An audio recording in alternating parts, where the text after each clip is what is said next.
Լոս Անջելեսում Վիկ Դարչինյանը 50-44 հաշվով պարտության մատնեց Յոնի Պերեսին։ Խաղի ընթացքում Մայբիոյի վարկածով աշխարհի չեմպիոնի գոտու վրա գրված էր 1915։ Դրանով Վիկ Դարչինյանը պատգամ ուներ ողջ աշխարհին։ It's a very important date for me today. It's the 23rd of April in Armenia. In all other side of the world, it's 24th of April. In 1915, in 24th of April, it's a genocide day of Armenia.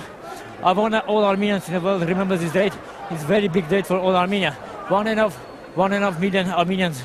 The day, the time. Իմացանք, որ հենց այդ օրնամրցումն է, այն հենց տեղում է որոշեցինք, որ պետք է անպայման այդ թվով դուրս գանք։ Իմ նպատակը ավելի շատ դառնում էր, որ ոչ թե մենակ մեր հայությունը իմանա, քանի որ սա Ամերիկայի TV-ով էր, Showtime-ով էր, որ ամբողջ աշխարհը որ նայում է ու որ հետևում է, որ իմանա դա ինչ է նշանակում, եւ այդ TV-ը եւ այդ օրը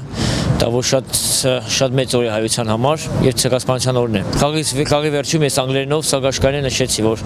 այս TV-ը նշանակում է ցեղասպանության օրը, որը 1.5 միլիոն հայ կոտորվե այդ թվականին։ Վիկ Դարչինյանը համարում է, որ մշտապես պետք է խոսենք եւ հիշեցնենք ցեղասպանության մասին, եւ այդ դեպքում չհաղթանակել հնարավոր չէ։ Իսկ մրցախաղի հաղթանակն էլ բռնցքամարտիկը համարում է լավ պատրաստվածությունը։ Նույն խաղերից մեկն էր, իհարկե, նույն ձև պատրաստվել էի, 3 ամիս պատրաստվել էի, իհարկե։ Ինքն էլ աշխարհի չեմպիոն է եղել եւ լավ հակառակորդ էր։ Ինքը համարվում էր այս քաշայինների ամենաուժեղներից մեկը։ Վիկ Դարչինյանը մինչ այժմ 8 գոտի է շահել, որ պատմության մեջ աննախադեպ է։ Էլի մրցություն ունեմ երևի 3 ամսից կամ 4 ամսից։ Էլի այստեղ երևի Լոս Անջելեսում Staples Center-ում։ Ու տես գնանք միջև արդեն բոքսին հրաժեշտ տամ։ Երևի ուզում եմ մի քանի հատ գոտի հաղթեմ միջև հրաժեշտ տալը։ Անիտ Հաթևոսյան, Վարդան Իսմայելյան, Հորիզոն հեռուստաընկերություն։